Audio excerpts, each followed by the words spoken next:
I don't think it matters where we play at. Doesn't matter about the conditions. We knew that coming in here. We didn't want to know if we validated anything, or we're going to validate being able to play in the weather. It doesn't matter, man. That's just the way you're built. It's the way you're built. That's an outstanding win, man. That's 2 division wins. I am unbelievably proud of you guys. That's the way to come in and just ball. That's the way to ball, all right? I got 2 game balls. Number 1, all right, on defense, 4 tackles, 1 huge pick 6. Kirby Joseph.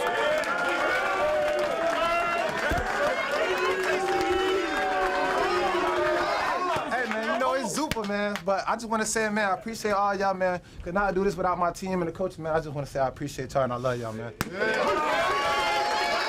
Next one here. All right, on offense, just close the game out. 17 carries, 73 yards, 3 catches, 23 yards. And we talked about at the end, got the first down. We nailed this thing down. David Montgomery.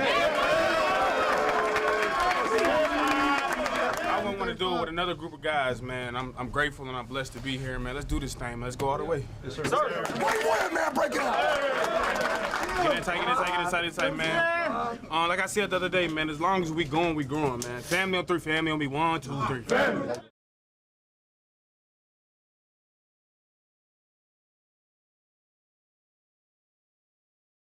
Donald Trump is playing with toy planes in his office, the Oval Office right there.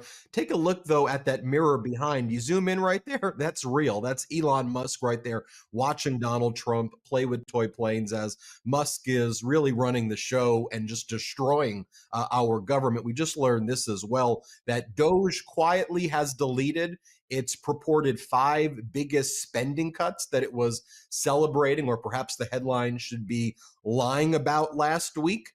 So those are now removed from the site. And here's what we're learning about as well. About 20 to 21 people who worked within the United States Digital Service Office, an office established during the Obama era that's supposed to help with all of the technology and the data and all of that. They're resigning. They're saying the reason for their resignation is because they're unable to basically perform their functions. We swore to serve the American people and uphold our oath to the Constitution across presidential administrations, and we are basically being asked to violate our oath of office by Donald Trump and Elon Musk. So they resigned. Let's bring in Democratic Congressmember Robert Garcia. You know, we saw mass resignations, I think last week or the week before, at the Department of Justice, both at SDNY as well as Main Justice. We're seeing more mass resignations here. These are important people as well because they kind of hold the infrastructure together across presidential administrations. Just what are you making of all of this, the chaos, the cruelty? What's going on? I mean, look, this is what Elon Musk has been all about. I think that it's all chaos. It's complete destruction of the federal bureaucracy. And it's also incredibly damaging and hurtful to so many people. I've talked to so many people back home who are frightened. They feel like they're losing their job. They don't know what to do. They had to respond to Elon's crazy, send me, your the 5 things you did for the week email, which they retracted. So just a lot of chaos and confusion. And obviously, at the same time, Elon Musk and his tech bro crew are lying, and they're putting out savings that are not really happening. And so it's clear. The one thing that's clear with all of this is that Elon Musk is pulling the strings. I mean, he, for all intents and purposes, is the president. Donald Trump has advocated all of his power and responsibility to Elon Musk. And Elon Musk gets richer by the day. He was just getting more and more and more wealthy. And being the richest man on the planet is not enough for Elon Musk.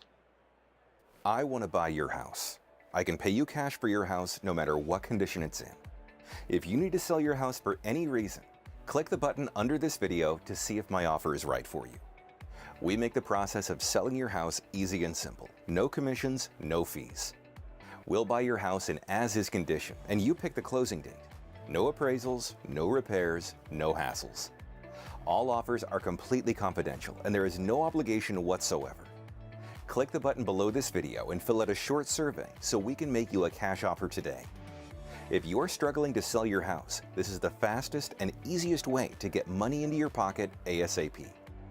Yes, we will really buy your home in any condition. We've dealt with it all. Click the link now to see how much cash you can get for your house today. Best case scenario, you'll get rid of a huge pain in record time with a nice chunk of change in your pocket. What do you have to lose?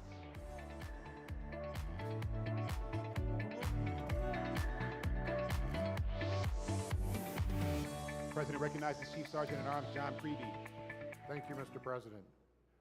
The Governor of the State of Michigan, the Honorable Gretchen Whitmer, awaits entrance to the Joint Convention. I want to show you this, Congress member. There was a press conference held earlier in the day with Caroline Leavitt, the press secretary. She was asked a question about who is the Doge administrator? Is it Elon Musk? Who's running this thing that's inflicting so much pain on the American people? And they just gaslight. I want you to watch this. Thanks, Caroline. I wanted to ask about a federal judge yesterday was saying that they didn't know who the Doge administrator was and was asking the lawyer for the administration who it was, and the lawyer responded, "I don't know the answer to that. Can you tell us who the administrator of Doge is?" Again, I've been asked and answered this question. Elon Musk is overseeing Doge. No, Elon Musk is a special government employee, which I've also been asked and have answered that question as well. There are career officials at Doge. There are political appointees at Doge. I'm not going to reveal the name of that individual from this podium. I'm happy to follow up and provide that to you. But we've been incredibly transparent about the way that Doge is working. John. I'm not going to reveal it. We've been incredibly transparent. I mean, this is psycho. I don't know. So what in the world? Yeah, I'm not sure how you can say in one breath that you're being incredibly transparent, and just right after, then basically say that she's not going to reveal who the administrator is of their largest, splashiest, agency that they somehow created out of thin air. So it's crazy. At the same time, we have to take it very seriously that they are causing massive harm. And Elon Musk is, of course, doing all of this, as we know and as you've said many times, so that he can give himself a huge tax break. I mean, he wants to be even more wealthy. He wants his billionaire buddies and his companies to get larger tax breaks, and the only way to do that is to dismantle the federal bureaucracy, dismantle the federal government, and then, of course, damage it so much that then he and his pals can go around and scoop up contracts to then rebuild and build better products for the government. It's a complete sham, and it's got to be called out. And I'm glad that you're seeing Democrats on the ground right now starting to get really fired up about it. Well, and I think you're also seeing independents, Republicans, people who are not political, also rising up. I mean, this is touching everybody in some way, whether your 401k is down right now, whether you've lost your job, whether a friend or someone you know has lost their job and is worried about being, homeless, whether you're on Medicaid and you're about to lose your Medicaid because of this GOP budget scam that's going to help the billionaires, whether you have essential services that you rely on, whether the Department of Education was actually providing you services for your kids. Like, everyone's been touched, it seems, already in such a destructive way. I'm seeing these Republican town halls even where Republican constituents are standing up and saying, what the hell is going on here now? Are you seeing, I don't know if the word vibe shift is the right way, but are we reading too much into these Republican town halls, or is something happening now that feels and looks and is different? Well, no, I think something's definitely happening. Look, I've been home and talking to folks these last few days, and what you hear from everyone is that there is concern about Elon Musk, and certainly there's more concern amongst Democrats, and you have some Republicans that are in the tank for Donald Trump, but a lot of people that are just maybe they may not be super political, but they might be independents or Republican leaning. They all don't understand what Elon Musk is doing, and they're all hearing stories about a friend who may have lost a job, or a family member that may have been in the Park Service or worked for the VA, and now having to essentially be frightened about keeping their jobs and not knowing if they actually have a future for themselves and their family. So you are hearing that, and I do think a lot of Republicans want to blame, these are just Democrats coming to these town halls for Republicans. I mean, that's just not true. Yes, there are all types of folks that come to these town halls, but a lot of Republicans and independents are also coming to these town halls for. And his wife Nidhi are proud parents of 3 young boys, and I'm hoping they're going to be Lions fan, unlike their dad, who's a secret cheesehead.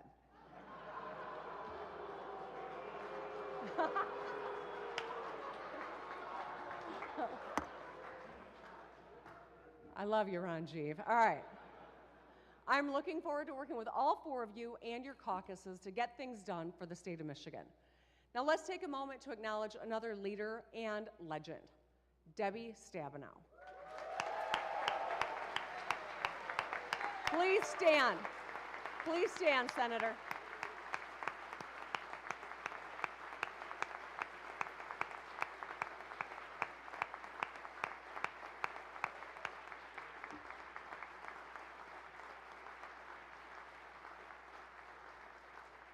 Over a lifetime of service as a county commissioner here in Ingham County, a state legislator, Congresswoman, Michigan's first woman United States Senator, you fought for farmers, you protected our Great Lakes, you championed equal coverage for mental health. You are an incredible trailblazer who has made real difference in people's lives in Michigan.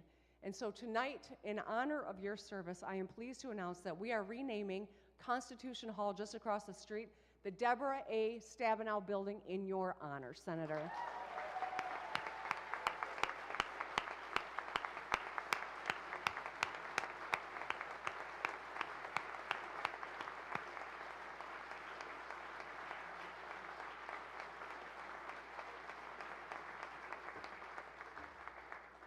It's fitting that the building houses our state's agriculture and environmental departments who carry on your life's work.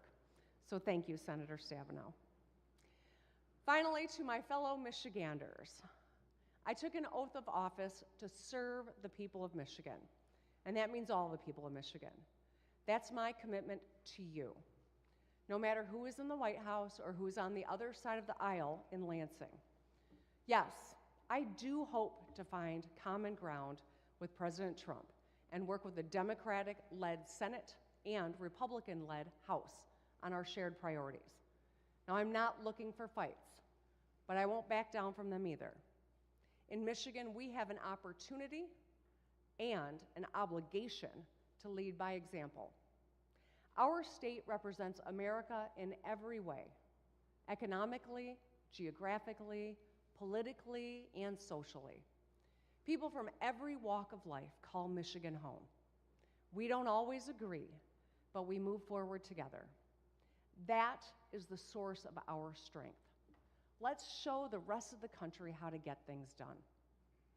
Right now, I know that politics, especially national politics, can be exhausting.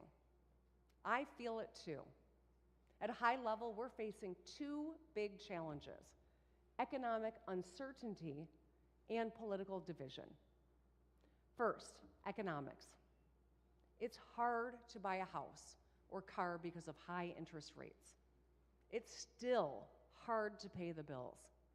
Just this month, inflation jumped back up to 3%. Businesses are facing uncertainty too. Industry leaders and top economic minds on both sides of the aisle are warning us about the havoc that 25% tariffs would wreak on Michigan's auto industry, while also raising expenses, everyday expenses for our families. And as for politics, there's no sugarcoating it. We seem very divided today. Partisanship has infected every aspect of our lives, driven by opportunistic politicians and media figures who live by a philosophy, I win if you lose. Their divisive rhetoric is amplified by algorithms designed to make us angry and keep us scrolling. We're all being manipulated by the largest and most powerful companies in the world, who profit more when we start to believe that we have nothing in common. But that's just not true. As governor, I've been to all 83 counties at least twice and sat down with all kinds of people. When you show up and listen, it's clear that most of us want the same things, and we're all frustrated by the same things too. Our people are not as divided as our politics. I really believe that. I want to ask you all to take a moment and look at the insert in tonight's program. These are real quotes from Michiganders who live in your districts, and they're tired of the games.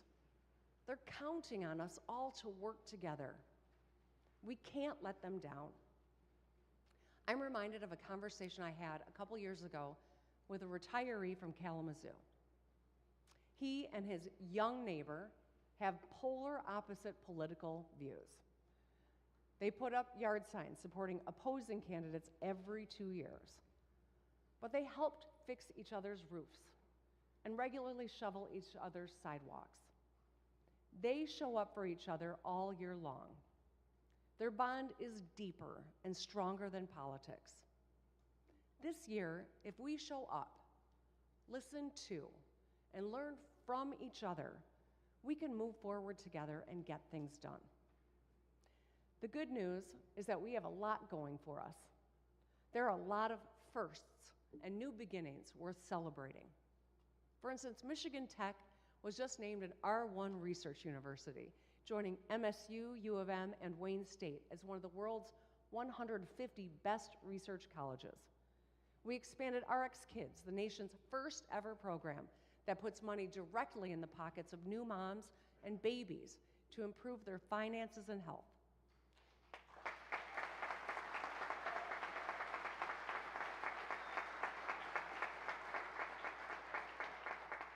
We broke ground on the Jones-Secchia Children's Rehabilitation Hospital in Grand Rapids, the first of its kind in Michigan.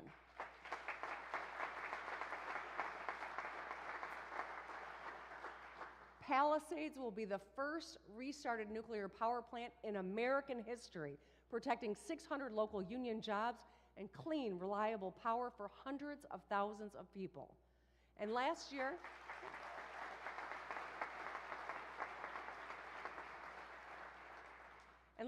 Detroit reopened Michigan Central, hosted the largest NFL draft ever, and grew its population for the first time in 67 years.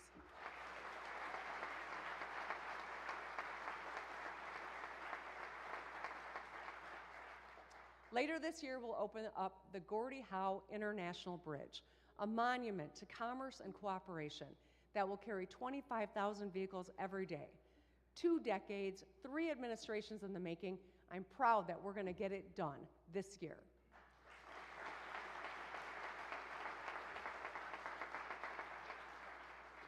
And guess what? Our financial house is in order too. While other states are juggling multi-billion-dollar deficits, we've got a surplus. Our rainy day funds are at an all-time high of $2.7 billion. After this year's budget, we'll have paid down $26 billion of debt. Since I took office, we've been repeatedly named a top 10 state for business. We've grown our GDP by 35%, added nearly 40,000 auto jobs, and raised median household incomes by 16 grand to $77,000 a year. That is exciting stuff.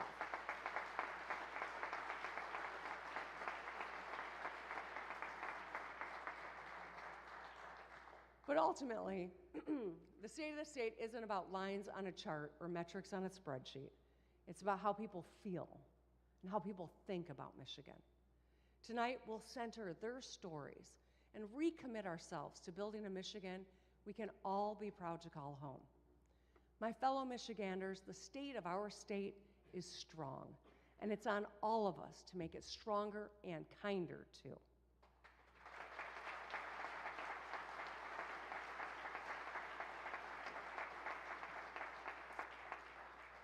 So a few weeks ago, I released my 7th budget after encouraging news that state revenues were $1 billion higher than expected. Michigan is on the move because Michiganders are hard at work. Let's show them that we are too, with a balanced, bipartisan budget by the end of June that's focused on the fundamentals.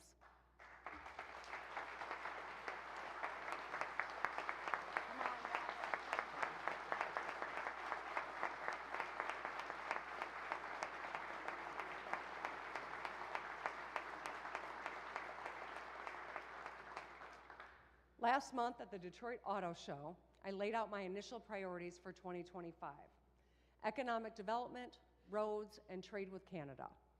Speaking of trade, I'm grateful that Republicans, Democrats, and private sector leaders are speaking out against widespread 25% tariffs on our neighbors, because we know that saying no to Canada would mean saying yes to China. I'm also grateful that the president decided to pause. As I've said before, I'm not opposed to tariffs outright, but they are a blunt tool when the Michigan economy is on the line. 25% tariffs on everything would slow down construction, shutter small businesses, lead to layoffs in the auto industry, and cost Michigan families an extra $1,200 a year at the store and at the pump, because companies will pass their higher costs on to the consumer. It would be a disaster. But don't just take it from me. A few weeks ago, I asked Michiganders directly.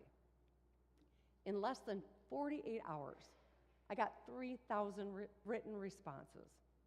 Brandon from Bath is a pharmacist who knows tariffs will raise prices on prescription drugs, forcing people to choose between their health and paying their bills. Jacqueline from Interlochen owns a heating and cooling business and said tariffs would force her to raise prices just to stay open. And Steve from Leroy is a retiree who wants to buy a new car, but if tariffs go up, the average cost of a car will go up by $3,000 too. For them and for every Michigander, let's keep speaking with one voice for smart trade policies to level the playing field and secure American jobs without jacking up our costs. On tariffs,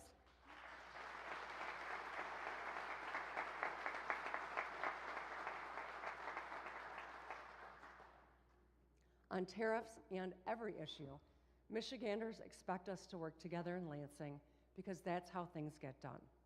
As a legislator, I served in the minority for 14 years. That means this is my 21st state of the state, my God. I often partnered with my Republican colleagues, including on Healthy Michigan, our Medicaid expansion under the Affordable Care Act that covers hundreds of thousands of people. As governor, I've signed 6 balanced bipartisan budgets and nearly 1,500 bipartisan bills, 1,000 of those under a Republican-controlled legislature. My North Star has always been collaboration. That's what governing means. You work with anyone to get things done.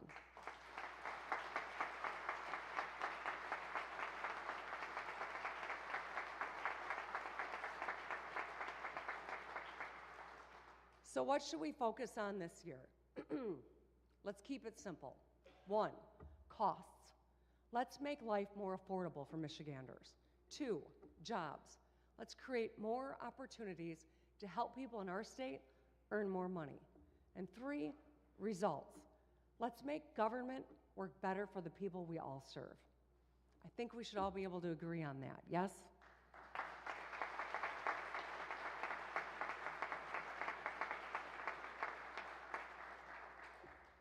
Lowering costs is our top priority. While no one in this room can single-handedly bring down prices, we can tackle the biggest items in your budget. Let's start with housing. It's a tough market right now. Mortgage rates are above 6%. Home prices have shot up 50% in the last 4 years. The median age of a home buyer hit 56 years old. That's an all-time high. And just a quarter of homes went to first-time buyers.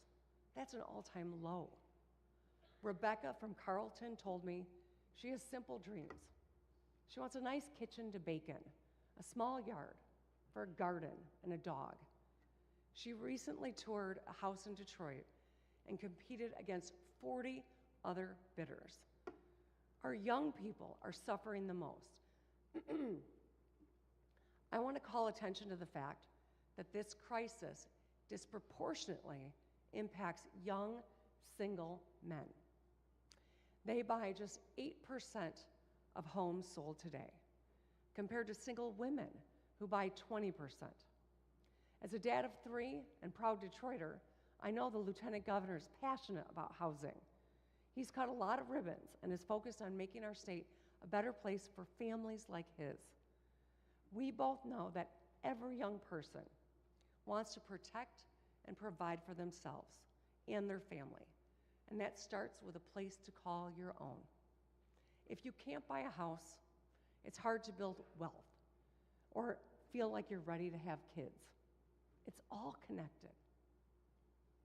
So while the state already has programs in place to help you become the first person in your family to buy a house, or pay up to $10,000 of your down payment, or lower your mortgage rate by 1%, and save thousands on your federal taxes, we must also address the core issue of supply.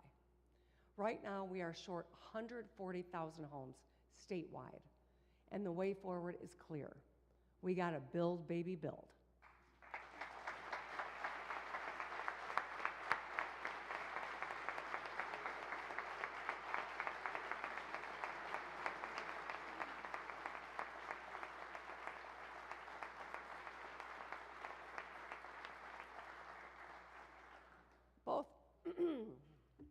Both Texas and Minnesota built more housing and drove costs down. Bright red Texas and bright blue Minnesota have done it. We can too. MSHDA has been doing their part with 2 years of record-breaking years. This year, let's do it again. Let's invest $2 billion to build, buy, or fix nearly 11,000 homes. This year, let's make the largest housing innovation investment in Michigan history. Getting this done will create more than 10,000 construction jobs, lower costs, and help more people achieve the American dream. Let's get it done.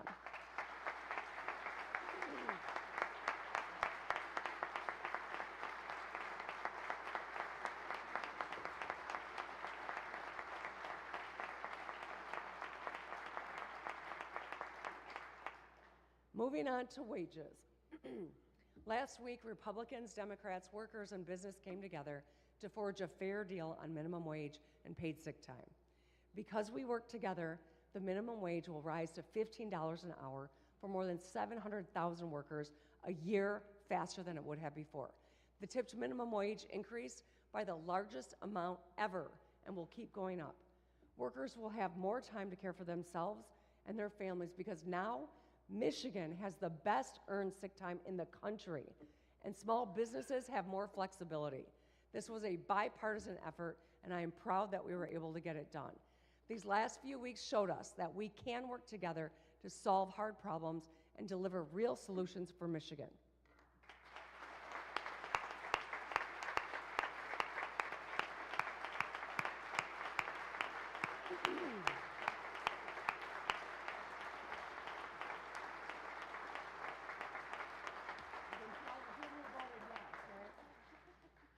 Another big cost a lot of people bear is health care, including medical debt. A couple years ago, we secured $4.5 million in our state budget to relieve some medical debt. It was a good start, but it was just a start. With inflation and tariff talk, we need to find a more significant bipartisan way to help the nearly 700,000 Michiganders with medical debt. I want to thank Senator Sarah Anthony for her focus on this issue. We're one of just a few states with no consumer protections for medical debt, and that's not right. This year, let's work across the aisle to reduce medical debt so being sick or getting hurt doesn't also mean being broke for the rest of your life.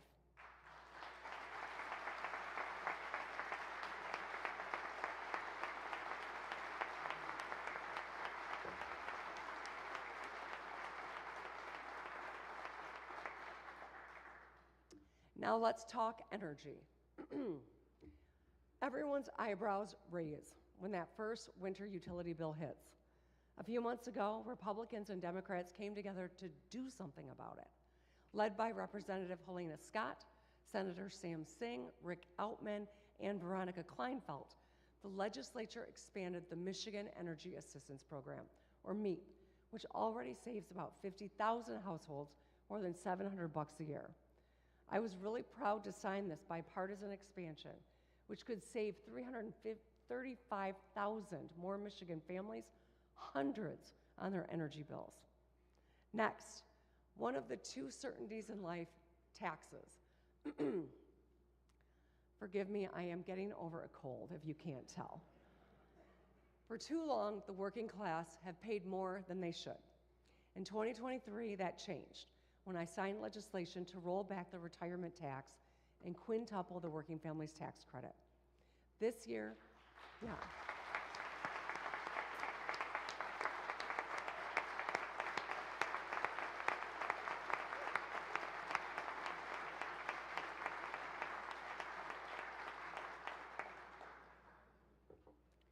This year, hundreds of thousands of senior households will save an average of $1,000 on their taxes, and 650,000 families, home to half the children in Michigan, will get an average tax refund of $3,200. I want to thank Majority Leader Winnie Brinks for her work on both these common sense changes.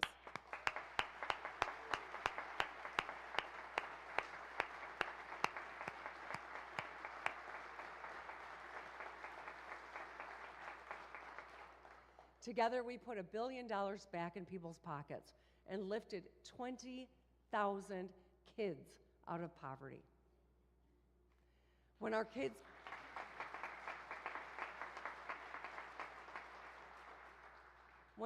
get a great start, they get a good foundation to build a good life.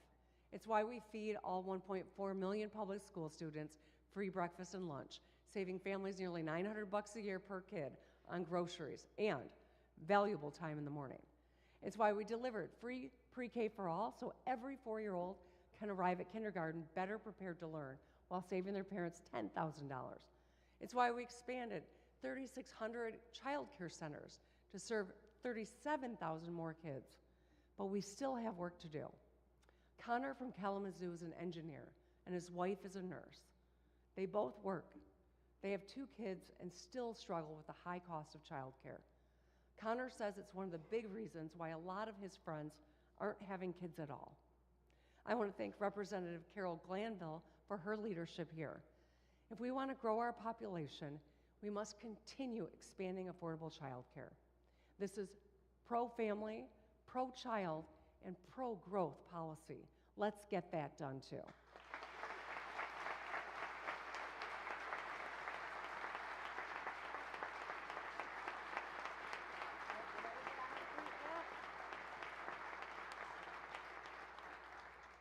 All right, I think I'm even going to get the speaker on his feet on this one.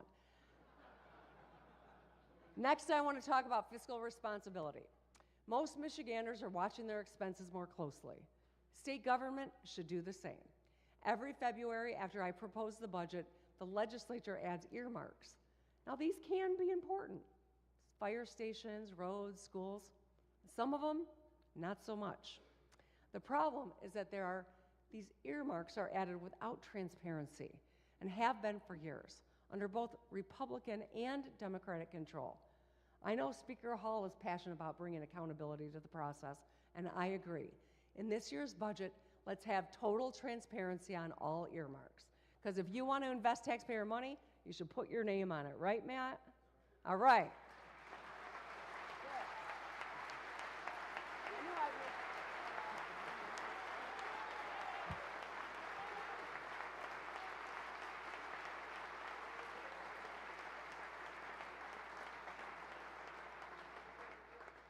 I mean, if they can do it in DC, we sure as hell can too, right? Now let's talk about jobs, starting with making it as easy as possible for Michiganders to get the skills or education they need to earn more money. Over the last few years, it's exactly what we've been focused on and what we've done. We boosted career and tech education, giving students hands-on experience with wood, metal, power tools, and computers in high school so they can land a good job after graduation. In this year's budget, let's work together to make the largest investment in career and technical education ever. In 2021, we launched the Michigan Reconnect, a bipartisan program offering anyone 25 and older a tuition-free associate's degree or skills certificate at their local community college. Today, more than 200,000 Michiganders have taken that first step. In 2022, we created the bipartisan Michigan Achievement Scholarship, lowering the cost of a bachelor's degree by up to $27,500. Today, more than 56,000 students are already saving thousands of dollars. I want to thank Representative Samantha Stecklaw for her work on this.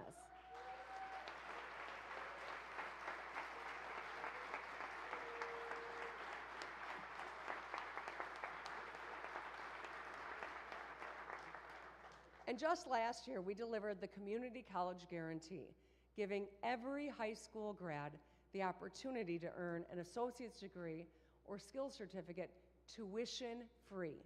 And today, more than 240,000 Michiganders attend one of our 31 community and tribal colleges. But just like with housing, there's a gender gap here in education too. Women outnumber men at our community colleges, universities, and most of all, in the Michigan Reconnect, where enrollment is 2-to-1 women to men. So we've built these great programs open to everyone, but we need to do a better job of getting more young men signed up. And that's why soon I'm signing an executive directive that will make an effort to reach more young men and boost their enrollment in higher education and skills training programs.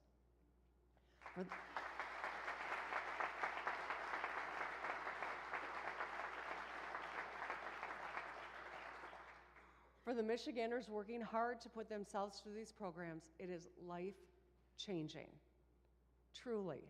Evan from Bay City is a young dad, and after stepping away from college to work full-time in restaurants and retail, he enrolled at Delta College with Reconnect and hopes to find a career in public service.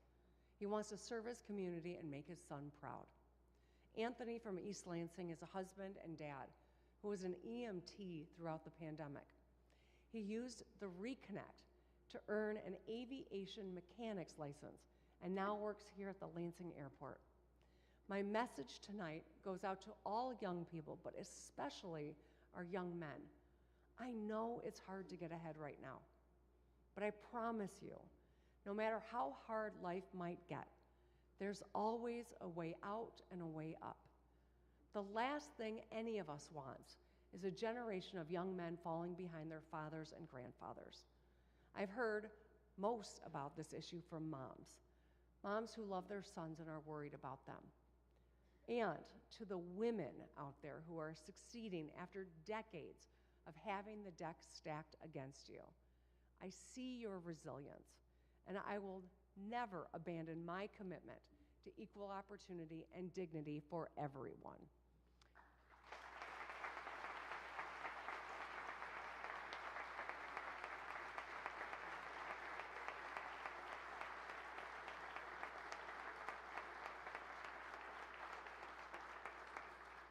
Generations of our moms and grandmas fought hard for the economic rights and personal freedoms we enjoy today.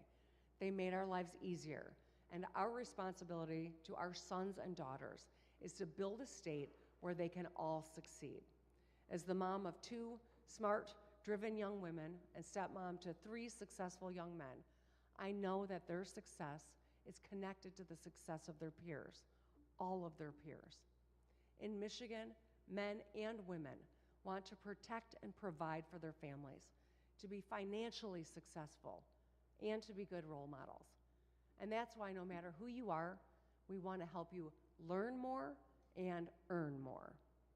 So look at an apprenticeship, find a scholarship, or sign up for Reconnect. Get your education debt-free and build the life you deserve.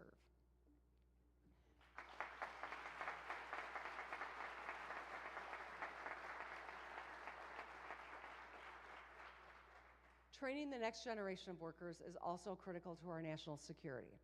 Last year, we partnered with the U.S. Navy and Macomb County Community College on the Michigan Maritime Manufacturing Initiative, training hundreds of workers in Macomb County to build submarines.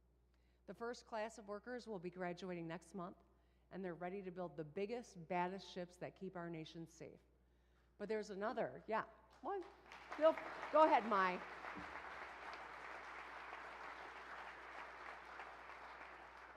Representative Song, of course, is very happy about that.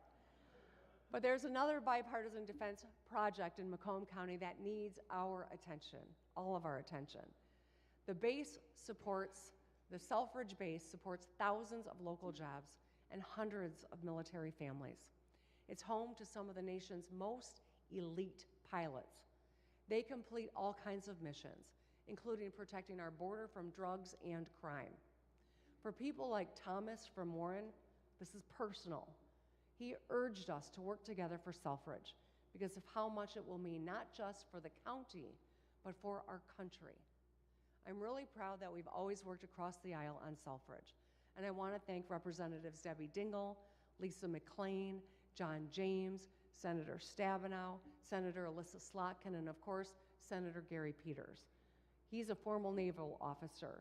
He's fought hard for service members, military families, and defense jobs, and I know he will continue to do that until the very last minute of his term. We're all doing our part, but we need federal support. And that's why when I was in Washington, D.C. on Saturday, I spoke with Defense Secretary Pete Hegseth about supporting a fighter mission at Selfridge. Let's support our brave men and women.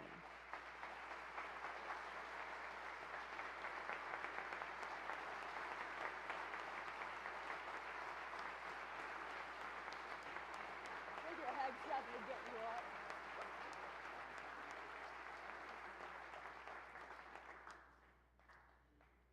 I thought Candace Miller would like to hear that. Let's support our brave men and women in uniform at Selfridge in our next budget and work with our federal partners to save Michigan jobs and protect our national security. Now, let's talk about another driver of jobs and growth, those damn roads. We need safe roads to go to work, drop our kids off at school, and run errands. Businesses need a solid transportation network to ship products and ensure their employees can get to work safely. In 2020, I created Rebuilding Michigan, a $3.5 billion bond plan to fix most of our heavily trafficked state highways and bridges. Why? Well, because for years, a lot of governors and legislators tried and failed to get it done. We've made progress on our state roads, but let's be real. My plan was always a short-term fix. There is a lot left to do. And with Rebuilding Michigan soon phasing out, we're facing a serious funding cliff. I'm hearing from construction companies who are expecting layoffs because of the uncertainty. We need a sustainable, long-term solution for our local roads. Every pothole is a reminder that we must act now. I mean, just take Michigan Avenue. You drive it from the Capitol to MSU. You'll see what I'm saying. It's like the surface of the moon. Why? Because the city of Lansing, doing the best they can, but they only get about $17 million from the state for local roads. They need about 17 times that much, around $300 million. Michiganders in every part of our state are passionate about their roads. Phyllis from Rapid City was evocative in her description of Crystal Beach Road. It'll rattle your brains out, she said.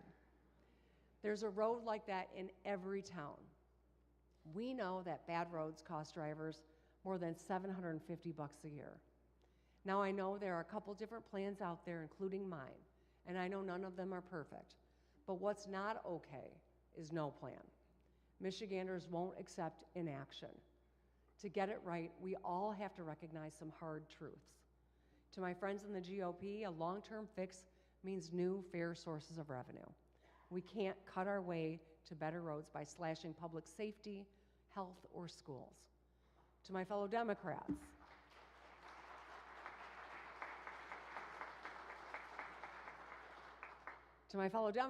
cuts will need to be a part of the solution. All right, some claps over here. I mean, to the business community, we can't put this on the backs of the middle class. For all of us,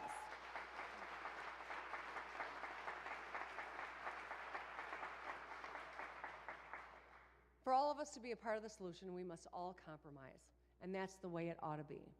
Let's get back to the negotiating table in the coming days and weeks and find a long-term bipartisan solution so we can fix more of those damn roads.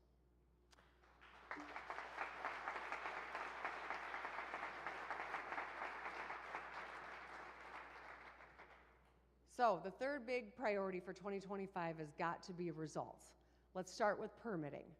Permitting has been broken for a long time, leading to slower construction, fewer jobs, and higher prices. In Michigan, we're done waiting around. We already revamped brownfield redevelopment, making it easier to turn abandoned property into new housing, factories, or parks. I signed an executive order eliminating 26 boards, councils, and committees without compromising protections. And about a year ago, I had my team review every single one of our state permits, all 401. We found plenty of overlaps and obsolete processes. This year, I'll instruct state departments and agencies who've missed their deadlines to refund any permitting fees that we can under the law. But the reality is that I can only refund a handful through executive action alone. To really speed up permitting and save people a lot of time and money, we need to change state law. There's a huge opportunity here for bipartisanship because I think we all agree it shouldn't take so long. You shouldn't need to get a permit to sell ginseng, install a model train, or lime your soil. If you want to fix your driveway, you shouldn't have to wait more than 90 days to get started. If you want to upgrade your house's plumbing or electrical, you should be able to go to one place and get all the help you need quickly. And if we can track the status of our Domino's order online, a developer should be able to do the same for their multi-million-dollar project. This year, let's simplify permitting to get things built on time and on budget.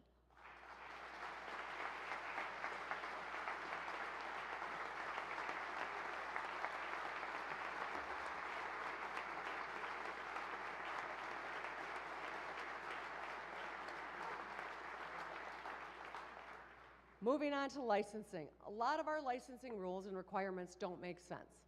Bethany from Lambertville and her husband, a painter, moved here from Ohio. He was fined for working on someone's house without our football rivalry. I think we should honor their licenses. I know a lot of barbers and hairstylists go through this too. I know Representative Tyrone Carter, who's been working on this issue, agrees.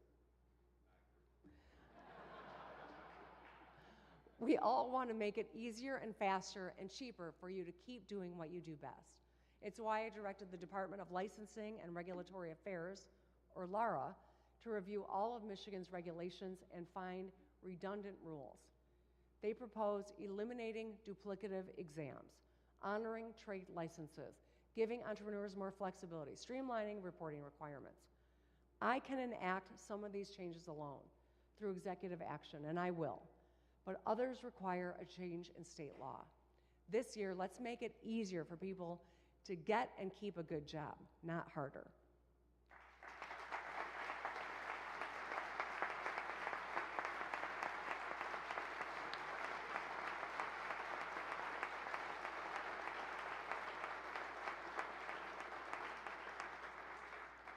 The last area where we must demand better results is in education. Since I took office, we closed the funding gap between schools and we built up our campuses. We raised teacher pay, cut retiree taxes, and trained thousands more educators. In my budget, I proposed $10,000 investment into every child in every school. We've done a lot of good, but here are some hard truths. Just 24% of our fourth graders can read proficiently. The same percentage of eighth graders are proficient in math. I get that this is a national trend, but the reality is we invest more per pupil than most states and achieve bottom 10 results. We spend more and we're getting less, and it's not acceptable. For our kids, let's do better. Let's face our literacy crisis with the fierce urgency it calls for. Late last year, I signed bipartisan legislation to use proven science of reading strategies like phonics. It's how a lot of us learn to read, and we should get back to it, because it works. These new laws also require schools to test for dyslexia so they can identify students who need extra help early. I want to thank Representative Matt Kolazar, Senators Jeff Irwin and Dana Polhinke for their leadership here. Additionally, my education budget this year centered on the SMART plan, or students, metrics, and results with transparency. I propose targeting investments into schools where most kids are falling behind, changes to get funding into classrooms faster without bureaucracy, and more transparency to notify parents about performance. This year, let's pass a smart education budget and get our kids on track for the bright futures they all deserve.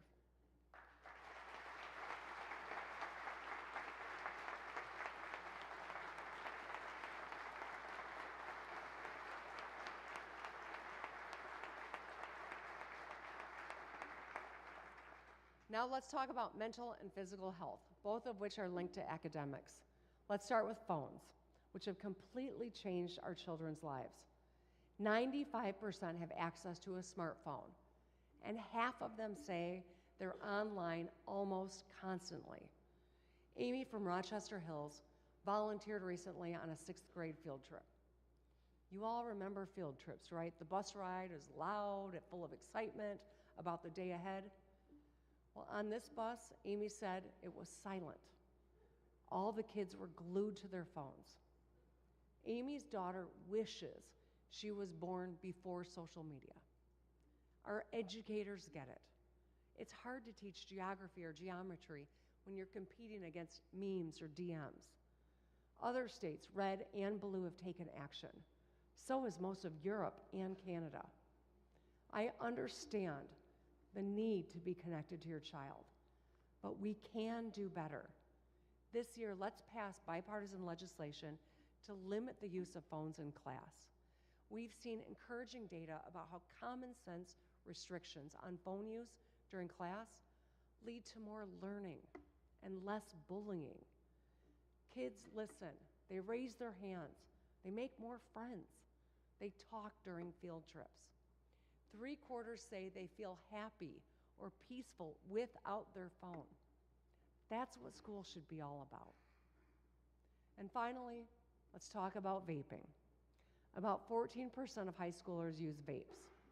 We all know that this addiction has long-term risks that starts early. 90% of smokers begin before 18. If we don't act smart on vapes, we risk our children's health and futures. That's why in my budget this year, I propose closing a long-standing loophole and taxing vapes similar to how we tax cigarettes.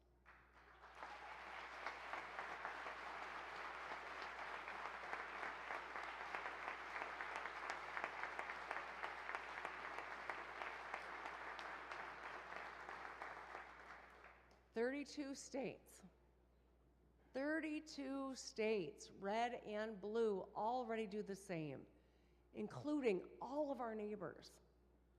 I'm grateful to Senator Sam Singh, who started work on this last year. In 2025, let's get it done to protect our kids. All right, we're in the final stretch here, folks. I think we're on the same page about lower costs, more jobs, and better results. But as I leave you, I have one question. When you think Michigan, what do you think? For us, it's everything. It's home. But let's ask ourselves, when other people think Michigan, what do they think? When businesses around the world think Michigan, what do they think? How about couples looking to start a family? Entrepreneurs hoping to start a business?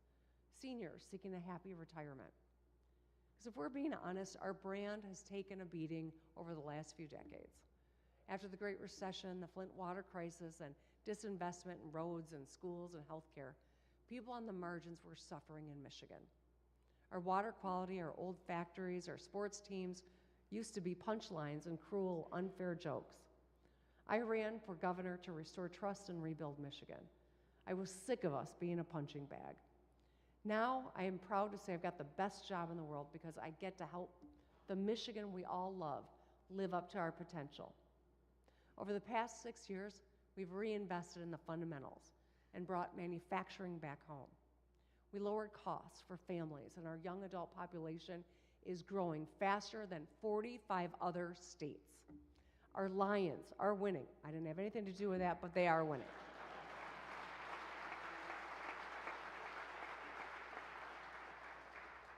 And now, in a divisive national moment where America needs a new way forward, Michigan can lead.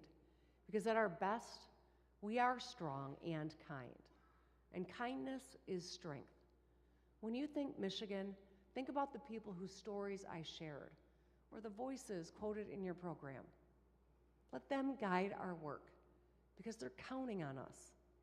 Consider what Josh from Grand Rapids, who moved here from out of state, and now proudly calls himself a Michigander for life. This is what he wrote about our state's character. Our seasons are tougher, but our people are warmer, and our lakes are fresher.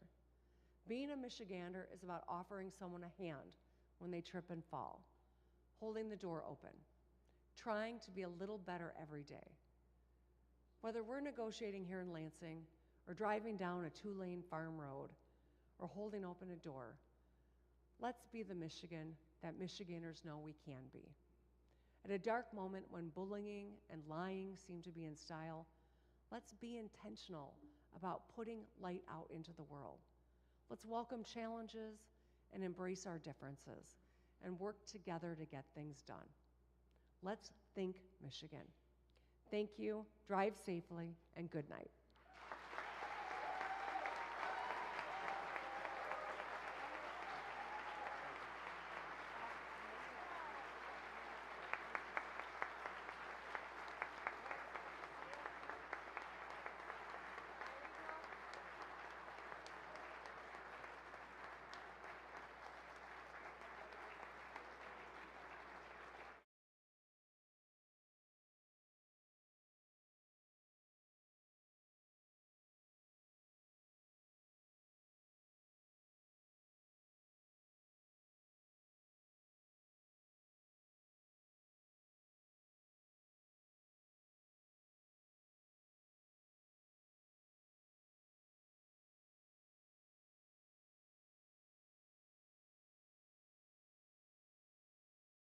Liberty Mutual has savings for all. Mary had a little something.